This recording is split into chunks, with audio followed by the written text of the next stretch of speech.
امام اعظم ابو حنیفہ علیہ رحمہ فرماتے ہیں کوئی شخص کوئی کلمہ بولے اور اس میں 99 احتمال کفر کے ہوں اور ایک احتمال ایمان کا ہو، اور اس نے واضح نہ کیا ہو کہ میری مراد کیا ہے، تو صرف احتمال پایا جا رہا ہو، تو اس کے ایمان والے احتمال کو ترجیح دی جائے گی کہ ہو سکتا ہے اس کا مفہوم یہ ہو، اس کو ضرور کافر کر کے آپ نے مارنا ہے۔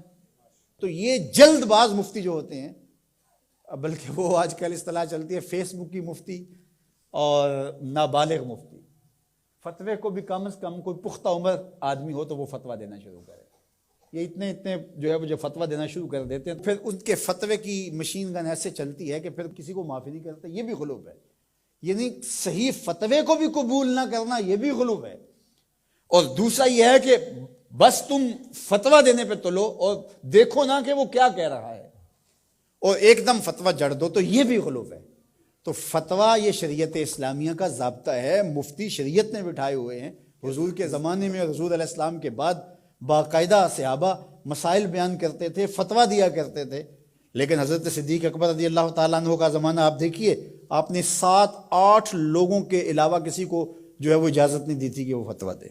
اور یہاں کوئی بندہ عرب سے آیا تو وہ جس سے بھی بات کرے نا تو وہ کوئی نہ کوئی مسئلہ بتا دیا جائے۔ ایک ان پڑھ سے بھی کوئی مسئلہ شریعت کا پوچھ لیں تو وہ بھی اس کے بارے میں کوئی نہ کوئی بتا دے گا۔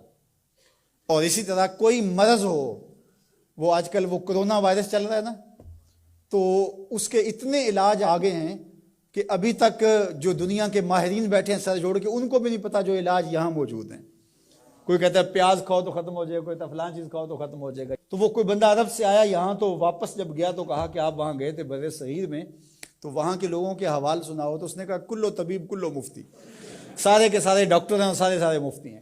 فتویٰ بھی ہر بندہ دیتا ہے اور ہر بندہ جو ہے وہ کوئی نہ کوئی نسخہ بھی بتا دیتا ہے۔ میں ایک دن لڑکوں کو بتا رہا تھا کہ میں شوگر کی وجہ سے، وہ ظاہر ہے یہ ایک ایسا مرض ہے کہ جو ظاہر ضرور ہو جاتا ہے، کہیں چائے ہو تو جی یا اس میں چینی نہ ڈالنا، یہ چیز نہ دینا، تو پتہ چل جاتا ہے شوگر ہے۔ میں نے کہا میرے پاس شوگر کے اتنے نسخے آ گئے ہیں کہ اگر میں چاہوں تو جو ہے وہ اس پہ کئی جلدوں میں کتاب لکھی جا سکتی ہے۔ تو یہ نہیں ہے، یہ اسی کا حق ہے جو اللہ کے محبوب علیہ الصلوۃ والسلام نے صحابی سے فرمایا کہ جاؤ فلاں ڈاکٹر اس زمانے کا طبیب تھا، فرمایا اس کے پاس جاؤ، وہ تمہیں کھجوریں دے گا۔ یعنی علاج بھی خود بتایا، لیکن فرمایا اس کے پاس جاؤ۔ اللہ اکبر، یہ میرے حضور نے راہ عمل دیا۔ اور اگر میرے حضور اس کے پاس نہ بھیجتے، کسی ڈاکٹر کی دکان ہی نہ چلتی، کسی حکیم کا کاروبار ہی نہ چلتا، تو تم میڈیکل سٹور سے لے کر دوائی نہیں کھا سکتے، تمہیں ڈاکٹر اور طبیب کے پاس جا کے جو ہے وہ لینا پڑے گا۔ تو یہ فتویٰ بازی اور فتویٰ یہ دو الگ الگ چیزیں ہیں۔ یعنی ایک طبقہ وہ ہے کہ جو اس غلو میں آ جاتا ہے کہ کسی کی زبان سے کوئی بات نکلی نہیں ہے، اس کا مفہوم بھی واضح نہیں ہوتا تو اس پہ فتویٰ دے دیتے ہیں۔ اور دوسرا طبقہ یہ ہے کہ وہ صحیح فتوے کو بھی رد کر دیتے ہیں، یعنی وہ کہتے ہیں چھوڑو جی یہ فتویٰ بازی ہے، وہ فتویٰ بازی کہہ کے شریعت کا کوئی پھر مسئلہ نہیں بتا سکتا، پھر مفتی ہوتا ہے کس لیے ہے؟ تو مفتی کا تو کام فتویٰ دینا ہے، جہاں غلطی ہوگی تو وہ بولے گا کہ یہ غلطی ہوئی ہے، اس کی اصلاح کی جائے۔ افراط و تفرید کے یہ دو راستے ہیں کہ کچھ لوگوں نے شریعت کو اتنا آسان لے لیا، اتنا سہل لے لیا کہ جو مرضی کرتے رہو، اور وہ کیا کہتے ہیں جی دین میں کوئی جبر نہیں ہے، اور آیت کیا پڑھتے ہیں لا اکراہ فی الدین، دین میں کوئی جبر نہیں، حالانکہ اس کا یہ مفہوم ہی نہیں ہے جو لوگ لے رہے ہیں۔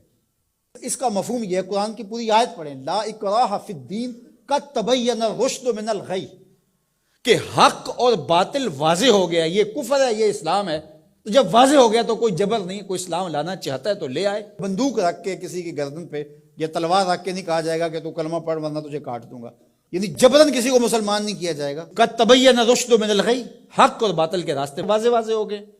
لیکن اس کا یہ مفہوم لوگوں نے لے لیا کہ دین میں کوئی جبر نہیں ہے، مطلب کیا کہ جو مرضی کرتا پھرے۔ میاں جب تم اسلام لے آئے ہو تو پھر اسلام کی پابندیاں تو تمہیں قبول کرنی پڑیں گی۔ تم کسی بھی ملک میں جاتے ہو تو اس کے قوانین کیا تم وہاں فالو نہیں کرتے ہو؟ اگر نہیں کرو گے تو چالان ہوگا یا نہیں ہوگا؟ جب آپ نہیں گئے تھے تو آپ پابند نہیں تھے، آپ کسی کالج میں، یونیورسٹی میں، کسی ادارے میں آپ داخلہ ہی نہیں لیتے تو آپ کو کوئی پوچھے گا ہی نہیں۔ جب داخلہ لے لیا تو پھر اگر لیٹ آئے تو پھر بھی سرنش ہوگی، وقت سے پہلے چلے گئے پھر بھی پکڑ ہوگی، اس لیے کہ اب تم داخل ہو۔